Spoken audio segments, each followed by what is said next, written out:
morning, good day, and good evening to everybody, and welcome to Who Knows? Who knows what we're going to talk about today? Well, first of all, how are you doing? I'm good. I also just want to mention that I am getting over a little cold, so if I need to clear my throat every now and then, don't mind me. You will be excused. But yeah, I'm feeling good. I always feel that after a cold I kind of get more energized because I'm like, I've just been Bored in your room? dying for the past few days, and now I'm like, yeah, let's go. Like, woo. But yeah, I'm feeling good. How are you? Yeah, good. Same. I had a little bit of that bug that Dad got first, and then I got it a couple of days only. And then I thought, no, this is not okay. So it's almost like I can set my mind on it. I'm like, no, Yeah. I'm not going to go here. And then I put all the ginger and turmeric and vitamin C and everything You in just me. pump your body with all sorts. And then I decide that tomorrow I wake up and I'm good. And normally, I actually am. Yeah, see, I try to do that, and I'm like, you know what, tomorrow I'm going to be healthy. And it never works. Doesn't it? Sometimes, Yeah. but not this time. Well, I'm happy you're feeling better. Thank And so am I. Me So we were discussing, we're going to talk about two biggies today and digging deep into non-attachment and what that is. Yeah, because this morning, me and Dad were talking about a bunch of different things, and then non-attachment and attachment kind of came up in our conversation, and I was like, oh, that's it, because I think that we've kind of grazed the topic before on the podcast. Yeah, a bit. But it's such a deep topic, I feel, and it can also be misinterpreted in a way. Yep.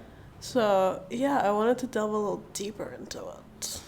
Well, I'm just going to say, first of all, after being so many years with my teacher and so many years listening to satsangs and sanghas with her, where we just sit and listen to her knowledge and the yoga philosophies, and especially the Yoga Sutras of Patanjali, which is the science of the mind. And in that book, there's different yamas and niyamas, and it explains very scientifically how the mind and how the intellect works and how the spirit works and everything like that. But the one that has been the most difficult to integrate for me in life is non-attachment. Yeah. It's such a biggie. Because if you dig it deeper, it's like karma. If you start digging deep into karma, it's so complex. But non-attachment for me is so... to have non-attachment to stuff and my possessions, so that's easy. But to have non-attachment to my kids... how is that gonna... no. Lenny, our cat, I don't think I've ever seen you more attached to anything than one of our current cats. Yeah. He's got you, like, wrapped around his little paw. Completely. Yeah, he has. I don't know what he did to do that to you, but you're just head over heels for him, and it's insane. Yeah. But I also wanted to mention, because you mentioned Nalini and satsang and that, and I've been thinking about it more and more lately, because the more self-reflecting I do and the more growth in different areas that I do, the more and more I kind of link to satsang, because you guys met Nalini when I was barely a year old. Yeah, so you have it almost in your breast milk. Yeah, so I've like grown up with just sitting there and listening to this. Being quiet, drawing. Yeah, and even though I haven't consciously been listening to it, it's still subconsciously gotten into my brain. And I've looked back, because I'm so self-analytical, that I've looked back into these moments where I've just kind of gotten the answer to an issue that I've had just out of nowhere. And I think it's through satsang, because my subconscious mind is just like, you already know the answer, so just like, here, take it, And it's just very interesting. And so, yeah, even though when you're a kid and you're sitting in a room and you gotta be quiet and you can't make any noise and you can't play, and like, even though that's incredibly boring at times, I'm very grateful for it. Thank you. Yeah. Because me and Dad, we just said the other day, because Dad is such a fan of listening to our podcasts. He's our number one and then fan. he comments and he says, God, I'm learning, I'm getting to know Amy Lou more and more, and she's sharing so many things. And also, what comes out of your mouth, we can hear that you have picked up. Maybe you don't realize it, but we can hear it. Oh my God, this is coming from our teacher, which is, I'm so proud and I'm so happy that you got that, because the first couple of years when we started listening and going to satsang every Tuesday, every week, and had homework and stuff as well. Sometimes. It was like for 7 years every week, wasn't it? No, it was more. But you stopped going because you were allowed to stay at home, so we couldn't drag you along when you were old enough to stay. Like for you years. It was a little bit more than 7 years, but it's beautiful to hear. And I was gonna say, the first couple of years when we started digging deep into this knowledge, I thought, I was going to swear there, so I say, fudge that somebody, what if I have gotten that since I was a child or a teenager? What knowledge? Is it non-attachment? No, the Yoga Sutras of Patanjali, the science of the mind, which includes non-attachment, of course. Then life would have been completely different, I realized.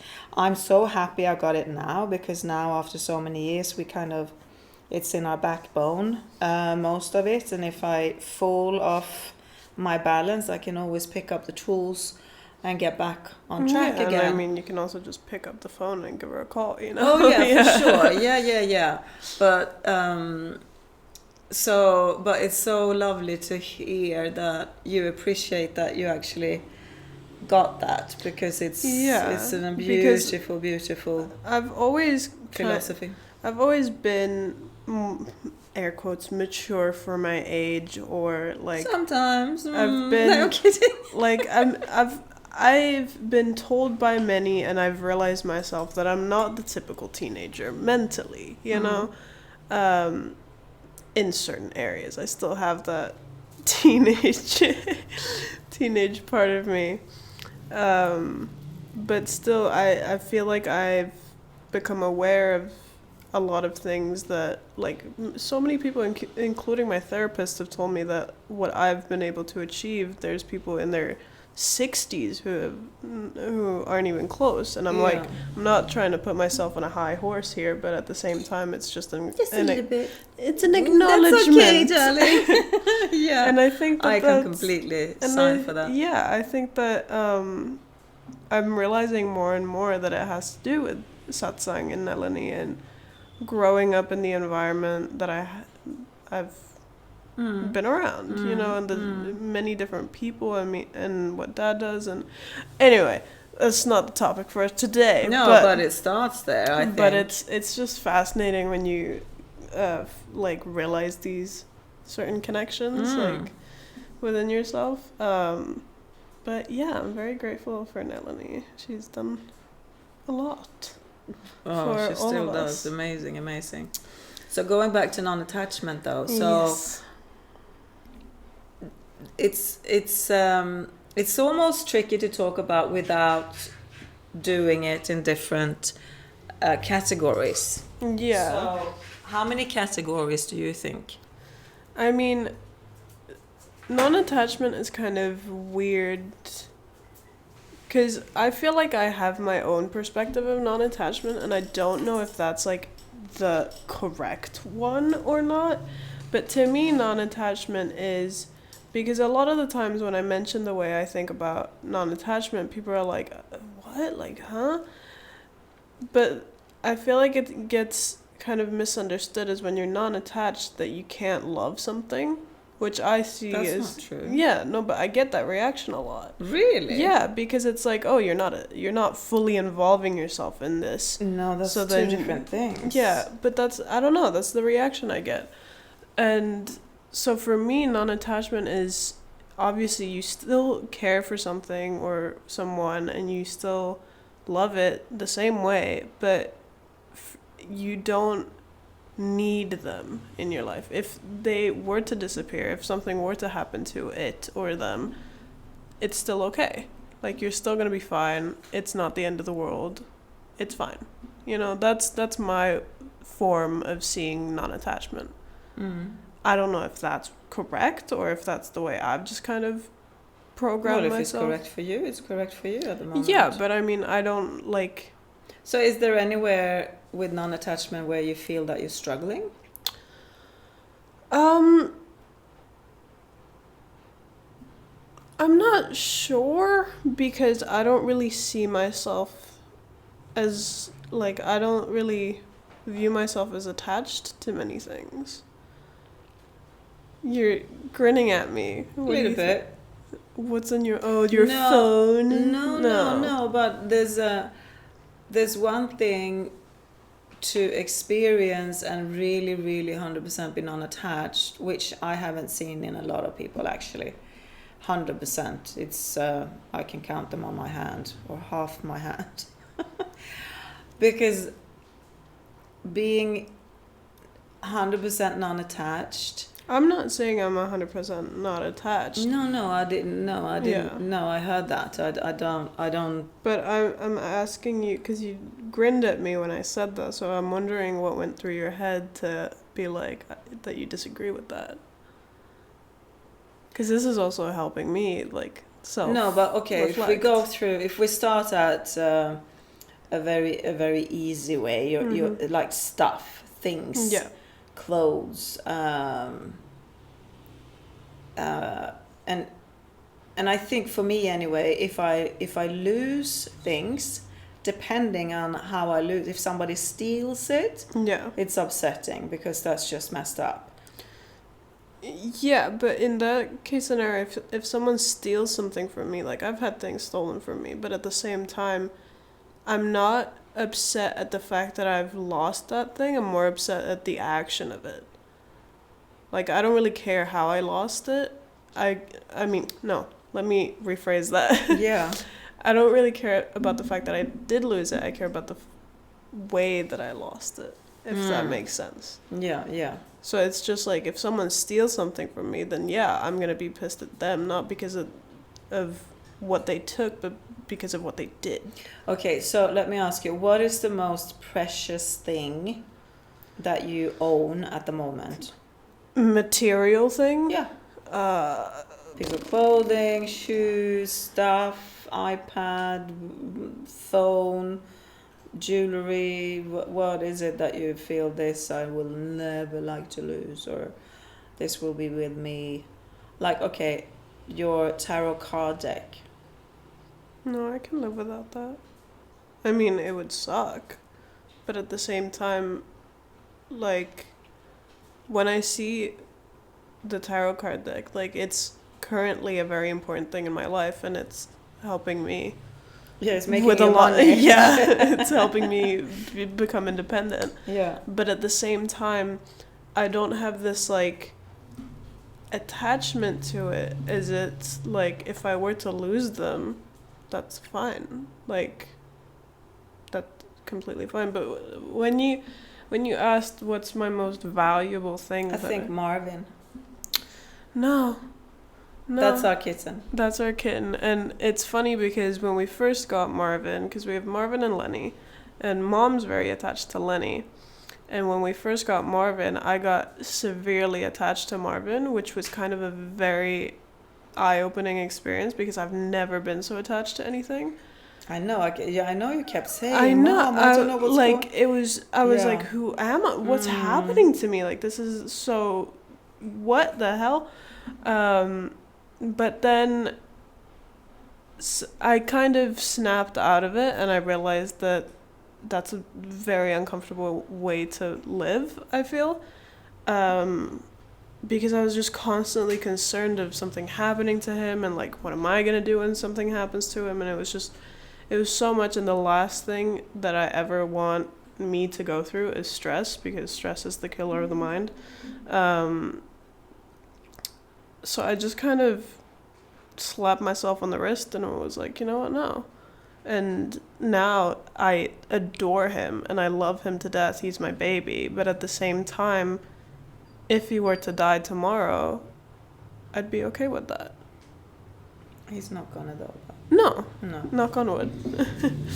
Yeah, I completely understand that. The biggest, I think, there's a couple of things that I have that I can't have non-attachment to, or I'm trying and I'm watching it, but having non-attachment to the outcome, when you put in a lot of work.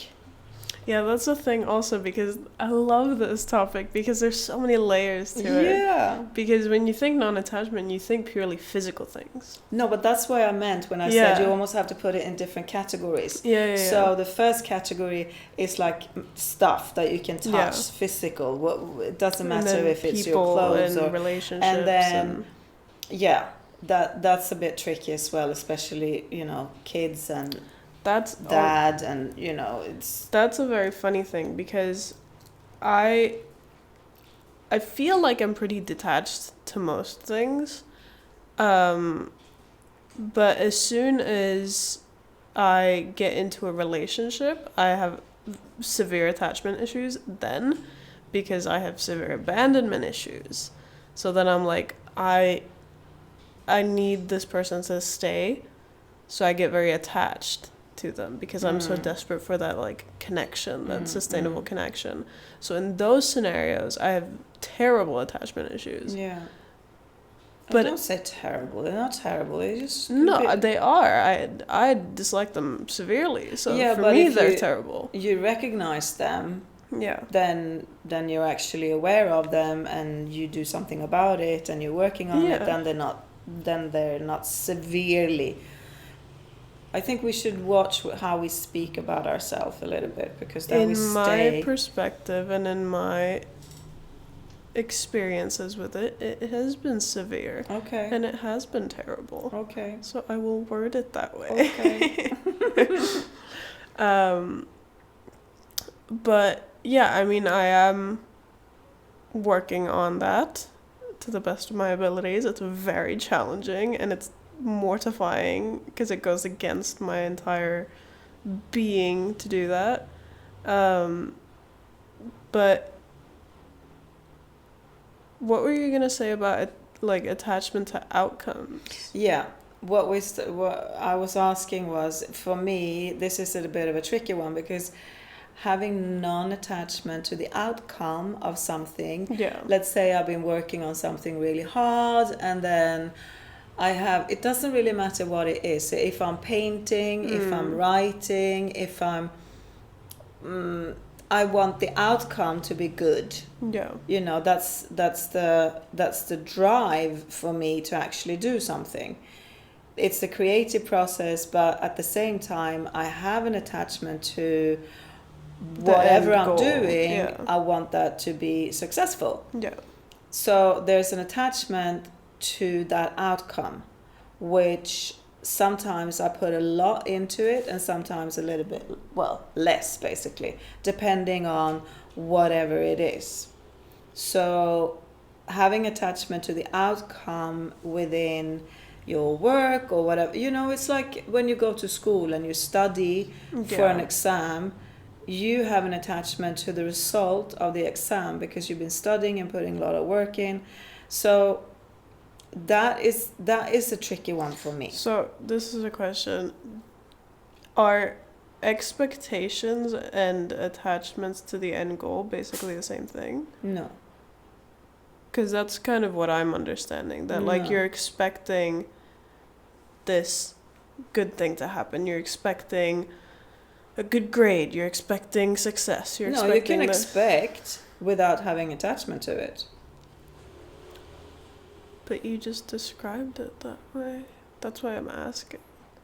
No, but you can expect, if you expect something, okay, I expect that. No, I'm aware what expect means, but the way you described attachment to an end goal.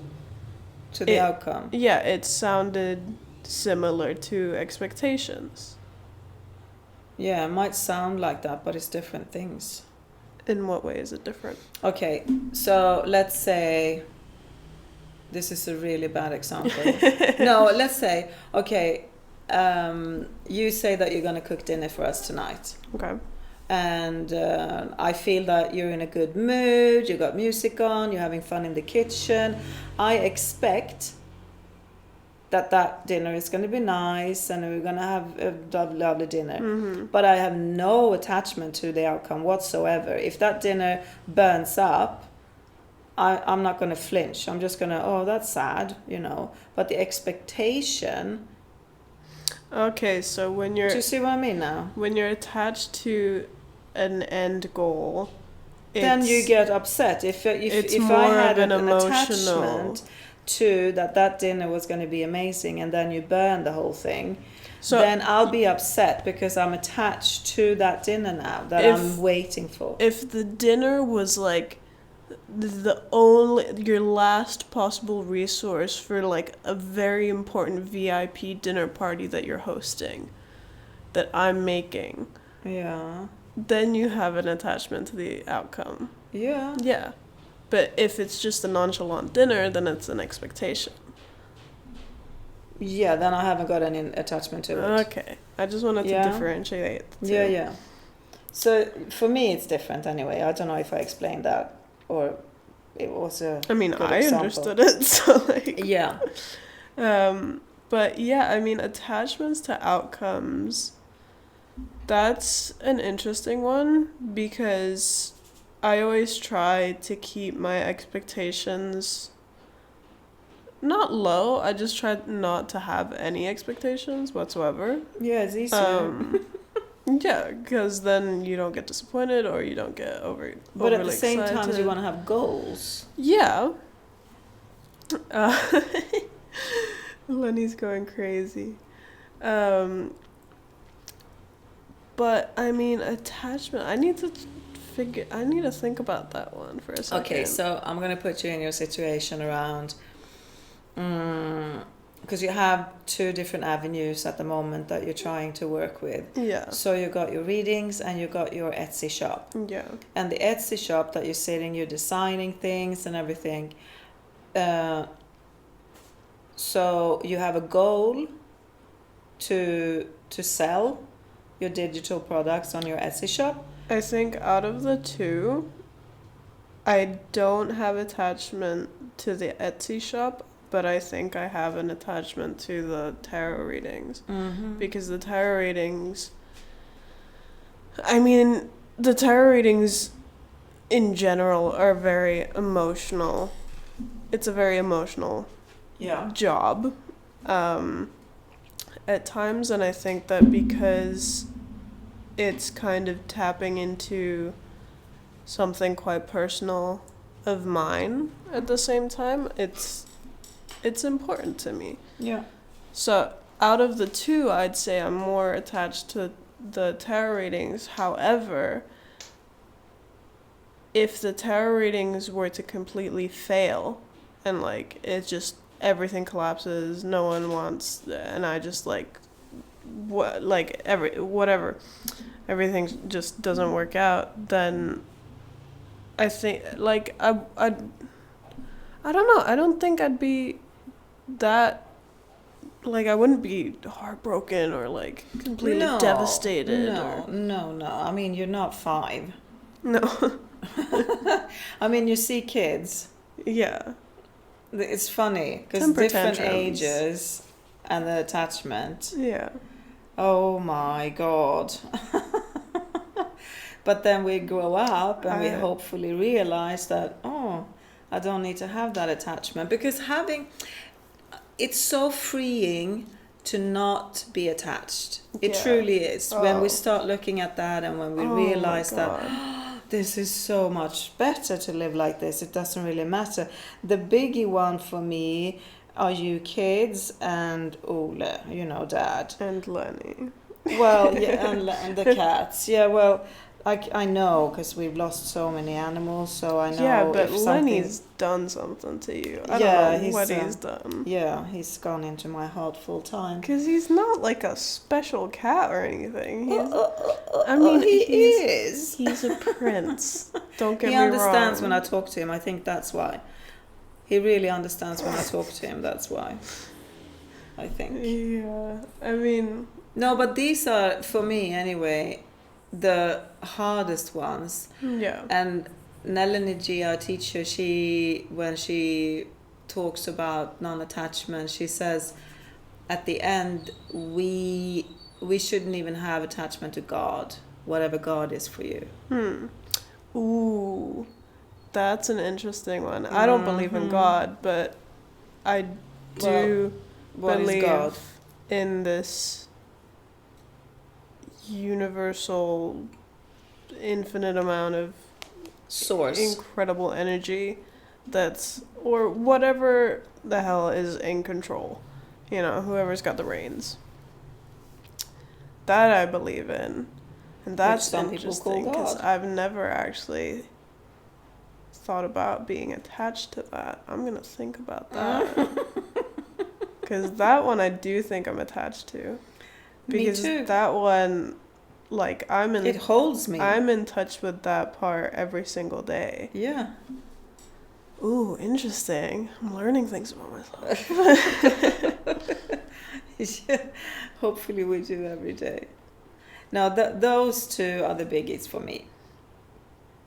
Yeah, I mean, When it comes to stuff, if everything burns down tomorrow, well, hopefully, knock on wood, it doesn't. But I could, stuff. I think also because we've been moving so much in my life, or I have, yeah. that I don't really have attachment to stuff and work and schools when I was moving around when I was a kid, and then because I know it's easy to start over. Yeah. I'm not afraid of starting Yeah, over. I I'm not mean, afraid of burning bridges behind me. Same here. Um, We've moved like 27 times since I've been alive. no. We've moved a lot. Since we've been in Bali, we've moved like 7 times. Yeah, but we're still in Bali. It's just what I mean with moving. It's like you're moving town, you're moving people, you're moving school, I you're moved moving across the globe. Yeah. No. I'm saying I'm not. Yeah, that hasn't been easy, of course, but yeah, it's so many levels. This and it's interesting. But it's funny because like I've seen you, and because I've, especially with Lenny and our family, I've just kind of also analyzed you because I analyze everything. And it's just fascinating to watch you have or feel something that I don't feel. So that's why, like, seeing you be attached to Lenny so deeply and being so shattered when he went missing and being so, like, euphoria, like, overjoyed when he came back, and, like, all these emotions, and, like, the entire time he was gone and when he came back, it was just, like, I was very neutral the whole way, and that's why it's so fascinating for me to watch. And so through watching you and kind of like comparing you and I in these situations, and I've kind of been like, okay, so what about this situation? What about if this happened? Kind of like testing myself with non-attachment. And with that comes, like, I mean, I don't have any kids, so, like, I don't know how it is to be attached to a child, but, like, the closest I can come to is Marvin. your baby kitten. But at the same time, like, you guys are my parents. I have a lot of love for you guys. Thank you. But at the same time, I don't feel attached to you guys. Like, because, now take this gently. As a child with a little older parents, Yes. you kind of think, like, yeah, I mean, like, I don't know, when I'm 40, I'm not good at math, but, like, when I'm 40, you guys are gonna be, like, Dead. not dead, but, like, Very not old. really there, you know. So that, like, I've kind of always prepared myself for that. Have you? Not prepared myself, but What are you like, walking around thinking I got really old parents and they're gonna die when I'm young? well, you guys are older. Well, hold on a minute. Firstly, Yeah. our age, a long time ago, or when age change. So today, when you're 15, 16, 17 and stuff, you're still young, baby. Well, not young in numbers, but you're, people live longer and longer, and so, and Dad and I are very fresh. So, have you been walking around thinking that we're gonna die? No, I'm not saying that you guys are gonna die young, but like, even if, like, it doesn't have to be a natural death either. No, Like, I you know. could get in a car accident and die, you know? Like, death is all around us, and it's a very possible thing to happen, and that's why I've thought about how I would feel getting that call of, like, your mom's dead, like, or, like, your dad's passed away, and I've replayed that same moment so many times in my head, trying to figure out the way I would react to it. Obviously, I would be devastated, but at the same time, I don't feel attached, like, in the same way that I've seen you react when Lenny's been gone, or when there's been, like, because I feel like when Lenny went missing, it was the most reaction I've seen out of attachment out of anyone.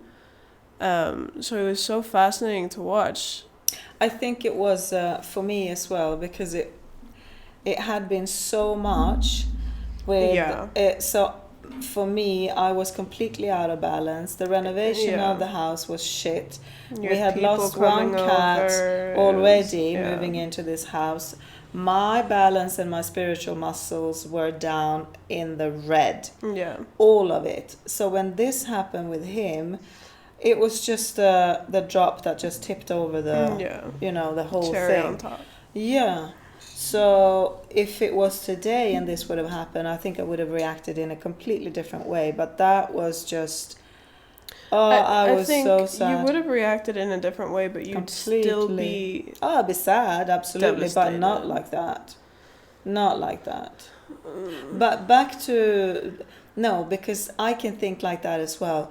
What if somebody calls and something has happened to one of your brothers, or, I think most people do that, but then it's impossible to know how you would react.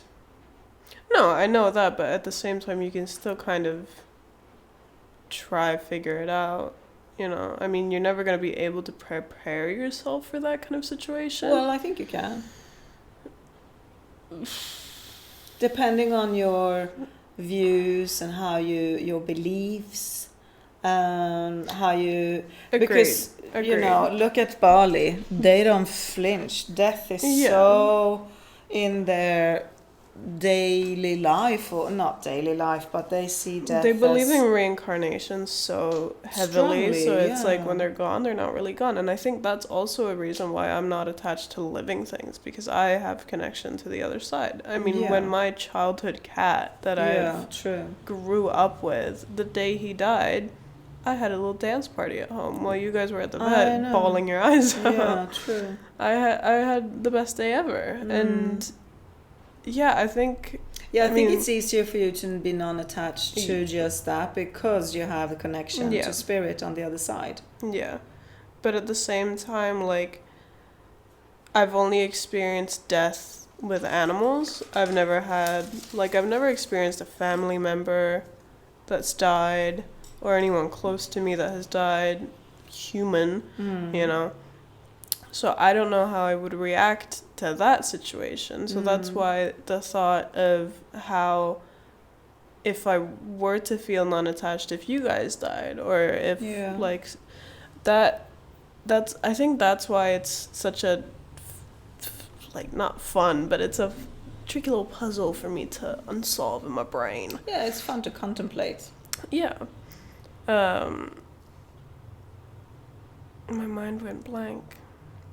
No, we were talking about death and the attachment to Yeah, I mean, to people and close ones. yeah, and I also think I've been around a lot of not so sound in the mind people, especially at a young age, and having to deal with that, as in like trying to be there for them, and sometimes that not working out, and them, I don't know, threatening or like coming very close to doing certain things.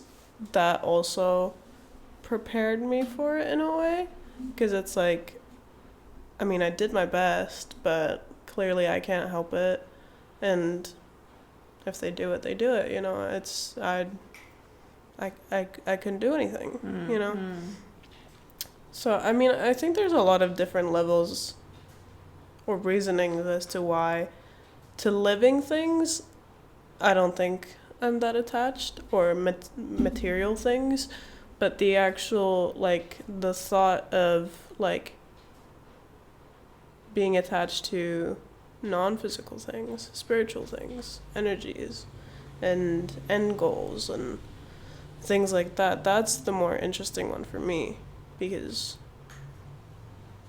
yeah, I need to pick that part apart. Absolutely. So let's talk about the ego a little bit. The ego. How That also comes in with attachment and non-attachment, I feel. Yeah, kind of. Yeah. Well, yeah. In a They way. can go hand in hand, Yeah. for sure. They can also be completely separate. But what I found, or is so fed up about hearing, is, oh, you have to let go of your ego. You have to let go of all your ego, otherwise you're not a free person.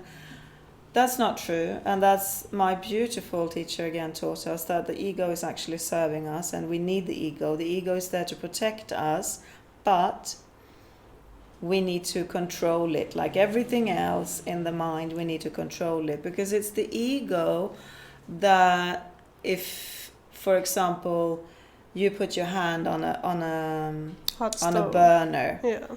and that's the ego helping you then to, that's hurting you, that's, you need to step away from that. That's the ego. If you just, that's one part of the ego, but that's how the ego serves us. It protects us somehow. But all this new age stuff and all the, yeah, they like, oh, we have to let go of 100% of the ego. That would be very unhealthy, and I think it's completely impossible. I agree with the fact that the ego is there to protect us. However, it's also preventing us from self-growth. Completely, I agree. Like, the ego is desperately trying to keep us in a tight little comfort box. Yeah, in and the comfort zone. We're gonna stay there because Yeah. it's nice and it's safe and it's comfy in here. Yeah. But I mean, comfort is like the most dangerous thing to be. Is you should always be uncomfortable. Well, it's, I mean, if you want to grow as a person, you should always take the most scariest road ahead, Yeah. because that's when you're challenged. Take and the that's, most uncomfortable, most annoying, most sad, or most terrifying route. without being stupid. Without putting anyone or yourself at any health risks, of course. Yes. Yeah. But mental risks. So, when it comes to ego, if you're looking at your own ego, Oh, oh, she crazy. she crazy. My ego, it's funny because I kind of talk to my ego in a way, because I can kind of sense, like, for example, like, during the year that I had issues trying to find work, that was a lot of ego talking, and like just the mention of work would send me to tears immediately. Yep. And you guys always like were like, oh my god, like, are you okay? And then eventually I just kind of got to a point where I was like, oh, it's ego. And I'm just like, I'm talking like this with tears in my eyes, and like I look like I'm dying inside, but I'm just like, no, it's just my ego like freaking out, but I'm fine. And that is amazing that you can separate that, because we still have discussion, especially when it comes to work and money around you. Yeah. You can sit and talk to me and Dad, and I can see your eyes starting to water. Oh, yeah. And I'm like, you don't have to be sad, darling. And you're like, no, I'm not sad. It's just the ego tears. My ego's bugging out right now. It wants me to stay put where I am in my bed. Look, doing even nothing. now. Yeah, it's insane. But it's amazing and beautiful that you're aware of it, because then you can kind of kick it in the butt and having that discussion in your mind saying, listen, I acknowledge you, I see you, but step away, because you don't belong here. For those of you wondering, we just freaked out because I'm literally tearing up right now. Yeah, you are. I'm completely fine, but this is it's perfect. Something around work and money that it's I mean, money as a whole, which is actually funny because the last week when I went to the event with my friends, I met someone there, and we chatted for a little bit, and then he was like, hey, like I feel like I need to give you a hug. And I was like, you know what, I also felt that when I saw him. I was like, I want to give him a hug, you know. And then we hugged, and we just stood there for a while, and then he was like, what's your deepest sorrow? And immediately when he said that, I was like, I like you, because I'm that type of person that will just throw, like, I got that from you, I'll just throw in a deep question out of nowhere, or just with someone I've met 5 minutes ago. So when he said that, I took a minute to think about it, because I was like, like, what is my deepest sorrow? And then I thought about money. Because money is such a big issue in me, and like that's why work and money makes my ego flip out. Yeah, flourish. It's like, yeah, here we can put some.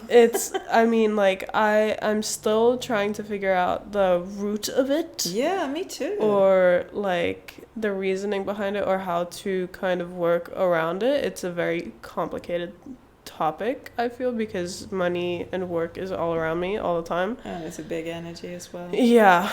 But I'm trying to like learn how to put my ego aside. Yeah. But sometimes she just bugs out, and she's like, no. No. But that's what I mean. It's so beautiful that you're actually aware and can talk about it. I find it amazing. Wow, damn, the time.